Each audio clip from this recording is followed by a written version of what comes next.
Analysis सांगणार आहे easy stepney. चला आपण स्टार्ट करू। तर पहिला रूल आहे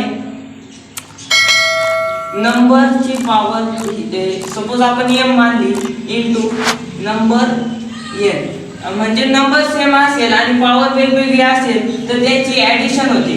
तर कशी x * m + n, म्हणजे दोन्ही नंबर सेम असेल आणि त्यांची पॉवर वेगवेगळी असेल तर ते दोघांची ॲडिशन होते। फॉर एक्झाम्पल घेतो, for example 2² * 2³ is equal to 2 + 3, म्हणजे नंबर सेम आहे पण पॉवर वेगवेगळी आहे म्हणून त्या दोघांची ॲडिशन होते।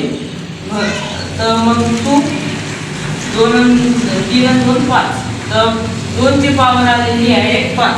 तर पहिला रूल झालेला आहे। आपण आता सेकंड रूल बघू। सेकंड रूल पण सोपा आहे। तर आपण नंबर घेतला आणि त्याची पॉवर सपोज आपण m मानली, तर भागिले म्हणजे डिवाइड केला आपण त्याला, नंबर सेम आहे आणि पॉवर वेगवेगळी, तर या दोघांचं काय होतं अकाउंट मध्ये लिहितो आपण भागाकार इज इक्वल टू, तर आपलं काय येतं x, या दोघांची वजाबाकी होते m - n। तर वरच्याच्यात आपलं मल्टिप्लिकेशन होतं, दोन्ही नंबर सेम असेल त्यांची पॉवर वेगवेगळी असेल तर त्यांची ॲडिशन होते। यामध्ये दोन्ही नंबर सेम आहे पॉवर वेगवेगळी आहे तर त्यांची वजाबाकी होते। फॉर एक्झाम्पल घेतो मी 2² भागाकार 3³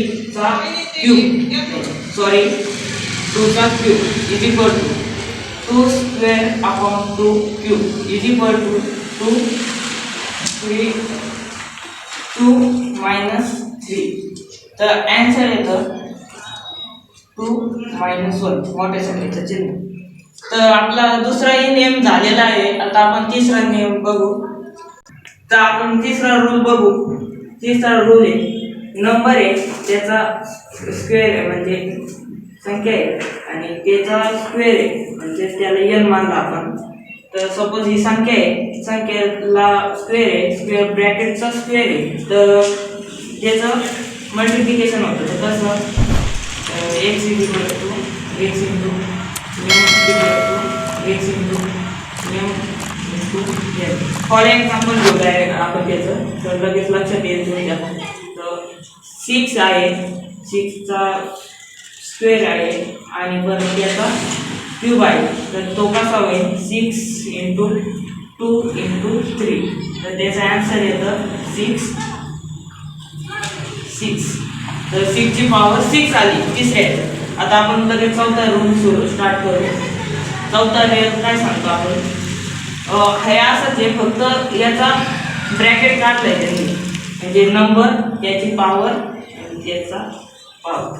तर आता बघा आपण याला डायरेक्ट एक्झाम्पल म्हणून आपण लिहून काढू। तर 5 आहे त्याचा क्यूब आहे आणि त्याचा स्क्वेअर आहे, नंबर ची पॉवर।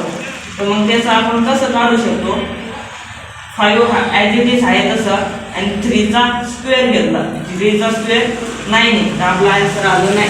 तर आपण आता डायरेक्ट पाचवा रूल बघू। पाचवा रूल काय सांगतो आपल्याला, तर सपोज एक संख्या आहे आणि त्याची पॉवर 0 आहे, संख्या आहे त्याची पॉवर 0 आहे, तर डायरेक्ट फॉर एक्झाम्पल घेऊ आपण 5 0 इज इक्वल टू 1 राहतो, म्हणजे ज्या पण नंबरची पॉवर 0 असेल त्याचा आन्सर 1 येतं। आपण ती कोणतीही पॉवर असली म्हणजे नंबरची कोणतीही संख्या असली, म्हणजे पॉईंट असू द्या स्क्वेअर असू द्या तर काही असलं आणि त्याची पॉवर 0 असली तर उत्तर नेहमी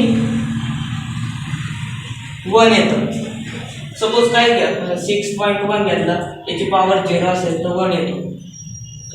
तर व्हिडिओ आवडला असेल तर लाईक शेअर आणि सबस्क्राईब करायला विसरू नका। धन्यवाद।